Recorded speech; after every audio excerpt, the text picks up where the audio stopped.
तस्वीर अगर हम इसको बड़ा करके दिखा सकें तो अब हम इससे अंदाज़ा लगा सकते हैं कि इस हेलीकॉप्टर में ज़िंदगी के आसार इस क्रैश के बाद क्यों नहीं। दूसरी जानिब हम वो तस्वीर भी दिखा रहे हैं जब ईरानी सदर जो थे वो आज़रबाईजान पहुंचे थे और उनके हमरा थे आज़रबाईजानी सदर इल्हाम अलीयेव और इन्होंने क़िस कलासी डैम जो है जो उनका शेयर्ड बॉर्डर है ईरान और आज़रबाईजान का, वहाँ पे इन्होंने इसका इफ्तिताह किया था, जिसके बाद वो वहाँ से वापस उड़ान उनके हेलीकॉप्टर ने भरी थी। लेकिन अब आधे घंटे बाद ही इस हेलीकॉप्टर के उड़ान भरने के आधे घंटे बाद ही इनका राब्ता जो था वो मुनक़ता हो गया था। और जो ईरान का सरकारी मीडिया है फ़िलहाल इब्तदाई तौर पे इसको एक्सीडेंट के तौर पे रिपोर्ट कर रहा है। और ईरान के जो deputy president for executive affairs हैं मोहसिन मंसूरी, उनका यही कहना है कि इस वक्त जो है वो काफ़ी ज़्यादा सूरत हाल पेचीदा है, कशीदा है, तशवीशनाक है और इसको फ़िलहाल वो हादसे के तौर पे जो है इसी को कह रहे हैं।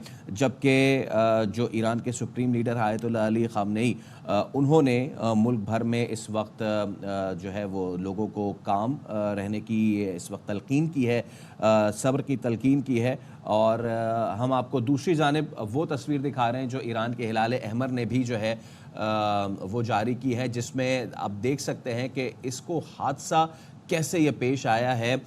जब ये शाम में पहुँचे हैं तो कितनी ख़राब सूरत हाल थी। और ये तस्वीर अगर हम इसको बड़ा करके दिखा सकें तो अब हम इससे अंदाज़ा लगा सकते हैं कि इस हेलीकॉप्टर में ज़िंदगी के आसार इस क्रैश के बाद क्यों नहीं थे। आप देख सकते हैं कि धुआं उठ रहा था वहाँ से, जिसका मतलब ये है कि इसको क्रैश के बाद ही आग लग गई थी। सिर्फ एक आधा पहिया बचा है जो लैंडिंग के वक्त इस्तेमाल होता है, इसके अलावा देयर इज़ नथिंग, कुछ भी नहीं बचा। और सिर्फ जो टेल है वो हमें नज़र आ रही है, इसके अलावा सब कुछ जल के खासो खाशाक हो चुका है। तो बहुत ही अफसोसनाक सूरत हाल। और इसमें ईरानी सदर इब्राहिम रईसी और ईरान के वज़ीर ख़ारजा जो हैं वो भी इस अफसोसनाक वाक़े में जाँ बाग हो चुके हैं। और साथ ही साथ आपको ये भी बताएं कि इसमें और कौन कौन सवार था। तो इसमें ईरान के सदर इब्राहिम रईसी, वज़ीर ख़ारजा अमीर अब्दुल्लाहियान, मशरक़ी आज़रबाईजान के गवर्नर मालिक रहमती मौजूद थे। जबकि जो इसकी डेस्टिनेशन थी इस हेलीकॉप्टर की तब्रेज़, तो तब्रेज़ के इमाम सैयद मोहम्मद अल हाशिम भी मौजूद थे। और सदर के सिक्योरिटी यूनिट के कमांडार सरदार सैयद मेहदी मूसवी भी इसमें थे, बॉडी गार्ड्स थे। और ऑब्वियसली हेलीकॉप्टर का अमला इसमें मौजूद था, जो कि अब इस क्रैश, इस अफसोसनाक क्रैश में कोई भी नहीं बचा है।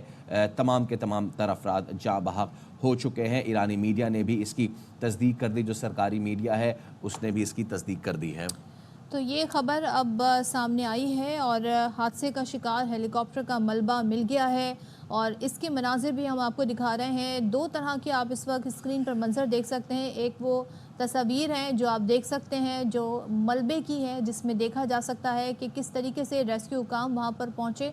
और फिर जो वहाँ से पिक्चर सामने आई हैं वो बताती हैं कि पूरी जो बॉडी है हेलीकॉप्टर की वो तबाह हो गई है, जबकि सिर्फ टेल इसकी बाकी रह गई है। दूसरा मंजर वो पहाड़ी आपको दूसरे वक्त के मंजर हैं, जब आप देख सकते हैं जिस वक्त इसकी तलाश का काम जारी था और स्पॉट हुआ था कि यहाँ पर ये मलबा मिला है। और दूर से ये मंजर हमारे सामने इस मलबे का आया था जिसमें हम देख सकते थे। और उस वक्त तक ये दुआ की जा रही थी कि ईरानी सदर उनका डेलीगेशन खैर आफियत से हो, लेकिन अब इसके चांसेस मज़ीद कम हो गए हैं। और जैसे कि तेहरान टाइम्स और BBC ने भी रिपोर्ट कर दिया है कि तमाम अफराद जो कि हेलीकॉप्टर में सवार थे वो जाँ बहक हो गए हैं। और डेलीगेशन पहुंचा था आज़रबाईजान का जो सरहदी इलाका है और जो मकाम है वहाँ पर डैम का इफ्तिताह करने, वहाँ से वापस लौट रहे थे और उस वक्त ये हादसा पेश आया। ये बताया जा रहा है मौसम ख़राब था, मौसम की ख़राबी की वजह से हादसा पेश आया। लेकिन बहुत सारे लोग ये भी दुआ कर रहे हैं, ये भी कह रहे हैं, जिनसे हमारी तज्ज़ियाकारों से बात हुई, ख़ासतौर पर जो इंटरनेशनल अमूर पर महारत रखते हैं और तमाम सूरत हाल को देख भी रहे हैं कि ममालिक के दरमियान क्या टेंशन्स है, रीजन में इस वक्त क्या सूरत हाल है।